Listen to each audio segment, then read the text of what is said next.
Mas, enfim, professora Eliana, na fatologia, página 8, linha 9 e 10, como nos precavermos contra o omnipresente rolo compressor das inutilidades psicossomáticas?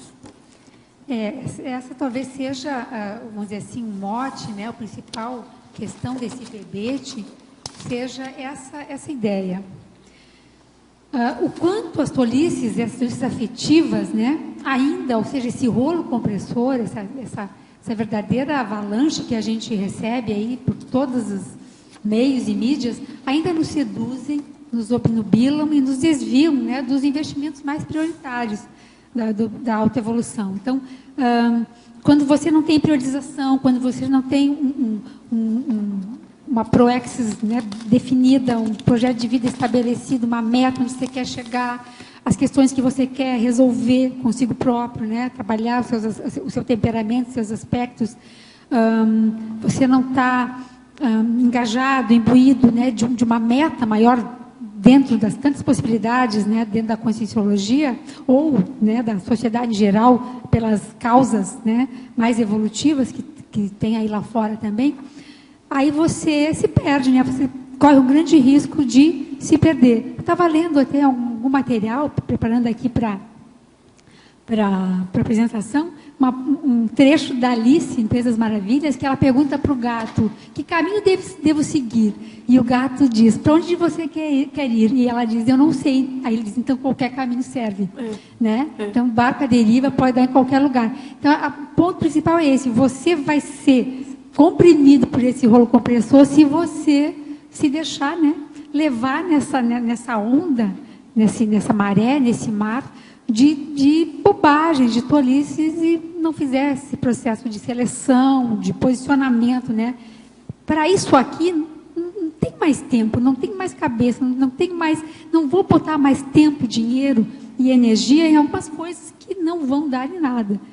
Acho que essa é a questão principal. Eliane, na parafatologia, na segunda linha, poderia falar mais sobre a plateia extrafísica dos eventos marcantemente emocionais? Aqui é bem amplo. Qualquer evento onde haja um predomínio do processo emocional, do processo da paixão, né? Do descontrole emocional, ou mesmo do apelo emocional muito forte, exagerado, com certeza a plateia extrafísica, que está sempre presente, ela é também, sintônica, né? Ela é afinizada com esse tipo de processo. Então, a gente não pode mais ser ingênuo de participar de algumas situações, né? E que a gente vai achar que não tem toda uma contraparte extrafísica se apresentando também naquele nível. Eu acompanhando os jornalistas que cobriram esses grandes movimentos aí de rua, nessas últimas semanas, eu percebi alguns jornalistas emocionados. Entrava na onda do processo, nossa, isso aqui está emocionante. Uma coisa, claro, aquilo contagia, a gente sabe como é que é o efeito contagioso, né, do processo da energia. Então, claro que naquela situação, por ter também uma grande comoção pública e emocional contida mesmo, com várias das questões lá colocadas pertinentes, com certeza havia uma plateia extrafísica relativa. Qualquer evento, o Fernando está lembrando aqui, por exemplo, uma Oktoberfest, né, que beba até cair, né, e curta, né, enfim, evidente que tem uma plateia extrafísica comocional relativa aqui. Enfim, você pode pegar milhares de exemplos, infelizmente, em qualquer área da cultura e da produção humana, a gente vai encontrar sempre essa questão. Eu achei interessante nesse item, porque eu lembro numa vivência que eu tive num evento de família, assim, de casamento, não fui na igreja, falei, vou lá na festa, né? E foi interessante que no momento que entrou, né, a noiva e todo aquele contexto, veio um insight de ficar lúcida e percebi, assim, as consineres entraram, sabe, aquele contexto, pegou no cardio chakra de todo mundo e veio aquele choro, aquela emoção que desequilibra, né?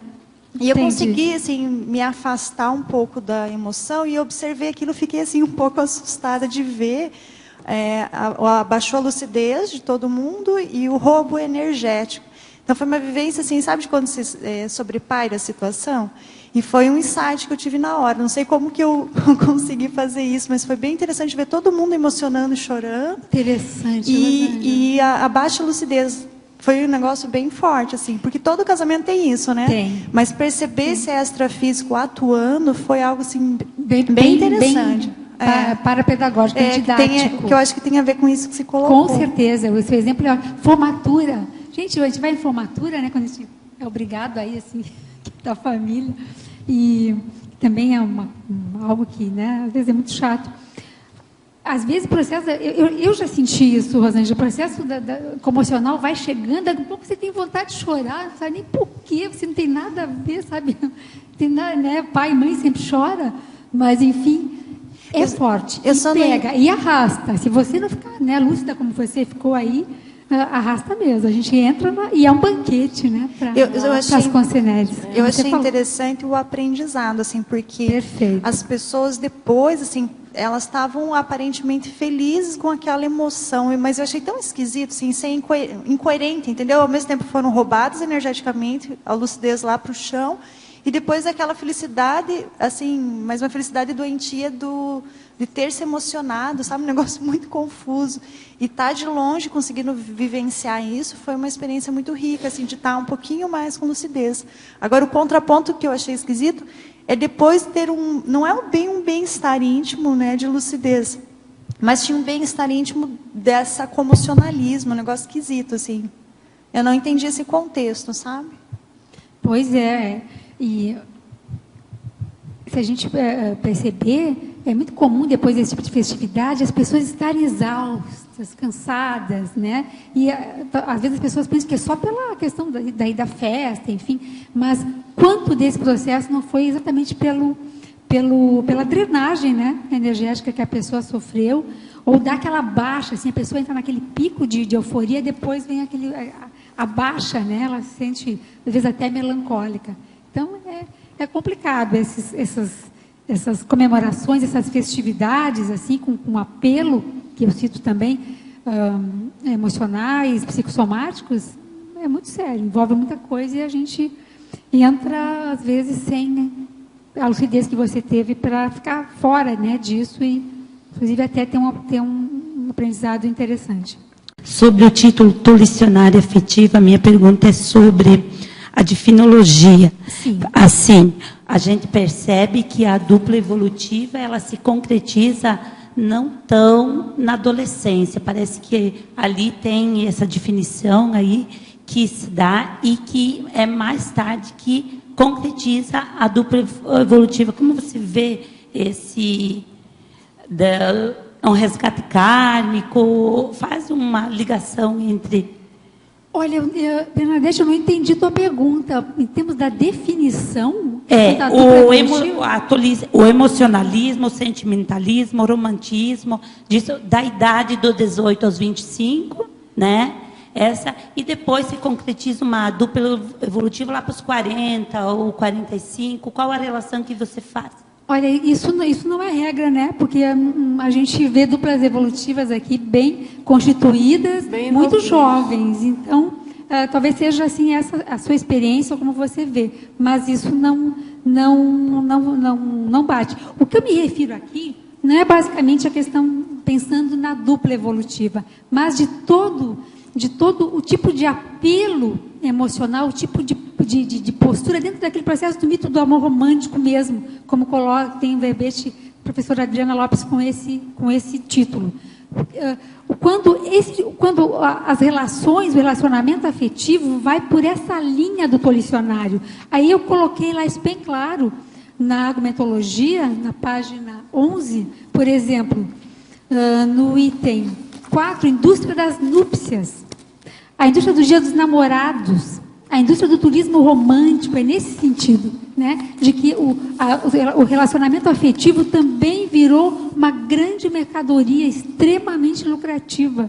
Indústrias, né, todas vendendo isso, né, para as pessoas. E as pessoas comprando e pagando muito caro. Por exemplo, fala aqui dos casamentos também, né? Casamentos temáticos, enfim.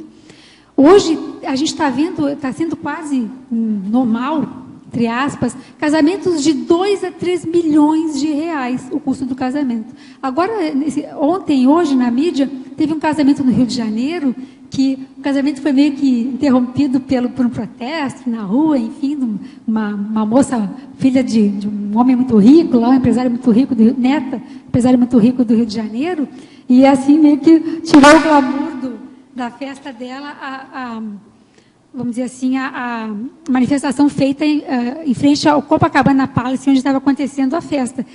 Aí hoje tem uma notícia que este casamento custou 3 milhões de reais e teve um show do Latino, de gosto duvidoso, em minha opinião, que o Latino cobra 90 mil reais de cachê mais despesas para cantar, né, nem 1h30, nem isso, para animar os...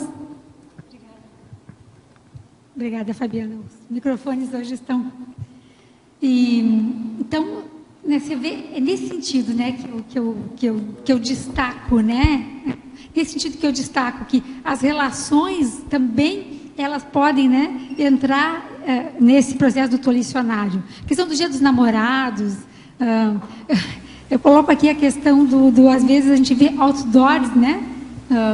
E agora, em sincronicidade, a gente sabe como é que funciona com o verbete. Ontem, subindo a José Maria de Brito, tem um outdoor enorme numa esquina, bastante movimentada, aqui de Foz, que diz lá, fulana de tal, me perdoe, eu te amo, você é a luz, blá, blá, blá. Claro, ele deve ter, né, pisado na bola, o rapaz, e está desesperado, ele assina. Todo cor-de-rosa, imenso, letras garrafais, cheias de coração, quer dizer... Isso é um exemplo, né, de como é que é aí a questão. Só para contribuir nesse item, eu lembro que eu fui comprar um presente para uma pessoa, né? E achei interessante, que eu achei o valor do objeto caro. Eu até comentei, falei, tá muito caro. Aí o vendedor falou assim, não, mas isso vai mostrar o quanto você gosta dessa pessoa. Aí eu dei tanta risada, assim, porque eu achei engraçado como ele tentou me manipular, né? Eu falei, não, eu sei o quanto eu gosto. Não preciso dar um objeto super caro para mostrar que eu gosto da pessoa. Tá certo. Eliane, aqui. Eu queria saber o seguinte... Será que essas tolices, elas deveriam ser totalmente evitadas ou o problema seria o excesso? E aí a pessoa poderia, sei lá, assistir um filme bobo, ou ler uma literatura de pior qualidade, uma coisa, manter o entretenimento por alguns momentos. Eu acho que é uma questão de decisão pessoal. Eu vou falar por mim, eu não tenho mais tempo de ler livro bobo. Só se for realmente um livro que, por exemplo, esses livros de literatura de mulherzinha.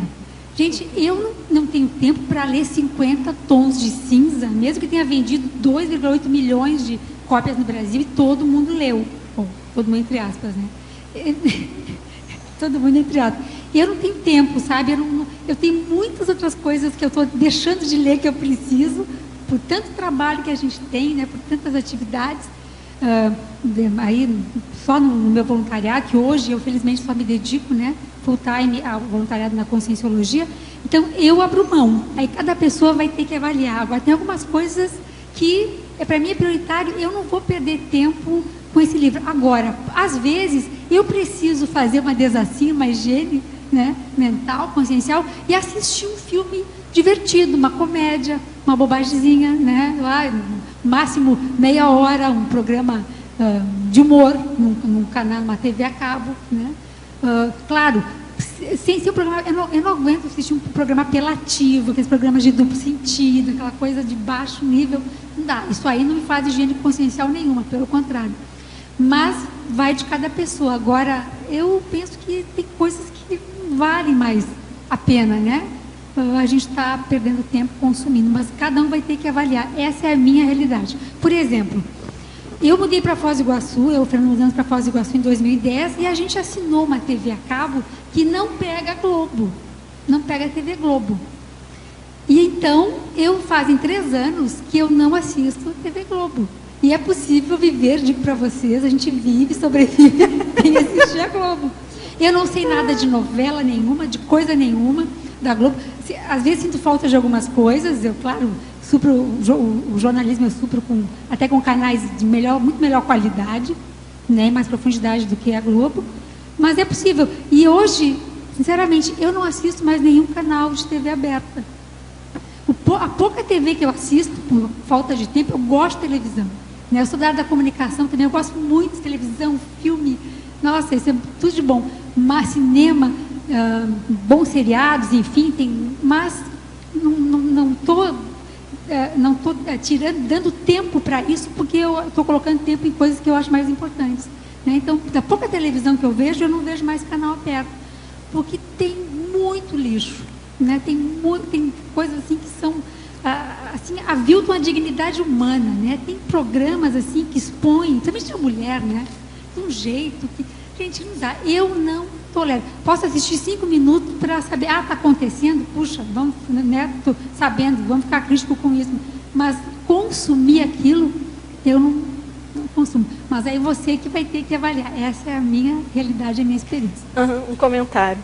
Em algumas situações, né, devido a assédio ou algum sentimento de angústia ou tristeza, você se vê, por exemplo, sem nada para fazer, ou de uma certa forma um pouco disperso. Aí, quais opções teria? Né? A opção mais fácil, que é ir para uma televisão ou ir para alguma coisa super cômoda, né? Que, de certa forma, pode até ser bom em algum sentido, porque vai tirar um pouco aquela angústia, por exemplo. Né? Ou, então, tentar forçar uma melhoria, alguma coisa que seja mais produtivo. Né? Ou tentar refletir, por que eu estou assim? Isso é meu? Né? Se é meu, sou eu que estou mesmo angustiada, né, ansiosa, com esse vazio, com esse aperto no peito. Se é meu, por quê? O que está acontecendo? Porque vamos dizer assim, o natural é você não estar sempre eufórico, né, hiper feliz, mas você está um bem-estar geral, está bem. Por que eu estou sentindo essas coisas? Se são minhas. Se não são minhas, como é que eu faço? A Conscienciologia nos dá, né, centenas de métodos para lidar com isso. E se é meu, o que está acontecendo? Vamos encarar? Chega uma hora que a gente tem que se encarar, né? E ver o que está acontecendo com a gente. Em Estrangeirismologia, na página 8, ele pergunta: poderia a veterana verbetógrafa explicar para nós os significados das palavras da estrangeirismologia? Sim. Ele quer o soap opera. Soap opera é ópera de sabão, né? Que como as novelas eram chamadas nos Estados Unidos em função de, durante os intervalos comerciais, ter muito propaganda de Ele pediu as 3 primeiras. Sim. Chiclete, que é chamada hoje literatura cor-de-rosa, para mulherzinha, né? Esse é o nome já utilizado, técnico. E hate watching, que é esse fenômeno aqui atual de que as pessoas assistem o que elas detestam, odeiam, né? Assistir o que odeia, o que é ruim, mas aquilo cria uma atração irresistível. E que é um fenômeno atual, estudado, é esse o significado.